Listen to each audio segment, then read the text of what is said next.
Welcome back my channel P ভাবি sweet home. তোমরা সবাই কেমন আছো? আশা করি সবাই ভালো আছে, আমিও ভালো আছি, সুস্থ আছি। তো আজকে হলো মহা অষ্টমী। তো মহা অষ্টমীর অনেক অনেক শুভেচ্ছা নিও। এখন বাজলো ভোর 3:30, সরি ভোর 3:30 না, 3টে বাজে।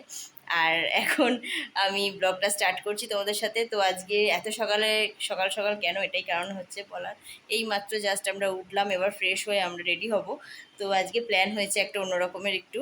আর প্রত্যেক বছরই তো আমরা লোকাল ঠাকুর দেখি, সেভাবে বাইরে যেতে পারি না। তো এবারে ঠিক করা হয়েছে সব বন্ধুদেরকে নিয়ে, আমার হাজব্যান্ডরাই ঠিক করেছে। তো একটু বাইরের ঠাকুর দেখবে। তো এর আগের ভিডিওটা দেখিয়েছো, আমরা শ্রীরামপুরের ঠাকুরগুলো দেখতে গেছিলাম। তো এবারে আমরা এখন মানে অষ্টমীর দিন সকালবেলা, মানে ভোরবেলা ঠিক করা হয়েছে তো কলকাতার ঠাকুরগুলো দেখতে যাবো। তো কলকাতার দুর্গা ঠাকুর তো জানোই সবাই যে খুব ভালো হয়, কিন্তু আমি সেইভাবে কোনোদিনই দেখতে পারি না, যেহেতু মানে আমার একটু গাড়িতে উঠলে মানে প্রবলেম হয়। তো আমি বাসে করে বলো বা কোনো রকম কার ভাড়া করেও আমার পক্ষে যাওয়া সম্ভব না। তো আমার জন্যই মানে বাড়ি থেকে সবাই গেছে, কিন্তু আমি যেতে পারিনি, আমি আর আমার হাজব্যান্ড যেতে পারিনি। আমার জন্য ওরও যাওয়া হয়নি। তো এবছরে তাই টু হুইলারে করে সবাই মিলে আর কি, সব বন্ধুরা মিলে প্ল্যান করা হয়েছে, সবাই মিলে ঠাকুর দেখতে যাবো, যে যার ফ্যামিলি নিয়ে। ওই 4টে ফ্যামিলি ঠিক করা হচ্ছে, 3-4জন ফ্যামিলি সবাই মিলে যাবে আর কি। তো যে যার গাড়িতেই যাবে অবশ্যই। আর হাই রোড ধরে মানে বিশাল একটা এক্সাইটমেন্ট, বুঝতেই পারছো, কোনোদিন যায়নি। আর ফার্স্ট টাইম যেহেতু কলকাতার ঠাকুর দেখবো, তো খুবই মজা হচ্ছে, সেই আনন্দের চোটে ঘুমও হয়নি রাত্রিরে ভালোভাবে। তো 2:30টাতে অ্যালার্ম দিয়েছিলাম, আমি সারা রাতি একবার করে দেখছি কখন 2:30 বাজলো। তো যাই হোক, ফাইনালি উঠে গেছি 2:45-এর সময়। তো এখন তোমাদের সাথে ব্লগটা স্টার্ট করে দিলাম। এখন একটু নিজে ফ্রেশ হয়ে নেবো, আর আমার হাজব্যান্ড বাথরুমে ঢুকে গেছে ফ্রেশ হতে, ও বেরোবে, আমি ঢুকবো। তো মিঠাই সোনাও এদিকে উঠে গেছে।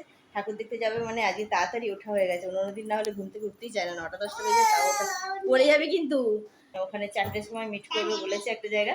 তো আমাদের হাই রোডেই মিট করবে, যেখানে এর আগের বারে মিট করেছিলাম মাতৃসদনের কাছে, ওইখানেই মিট করা হবে। তো আর কথা বেশি বলছি না, রেডি হয়ে নি, তারপরে চলো আসছি।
ছিল গো।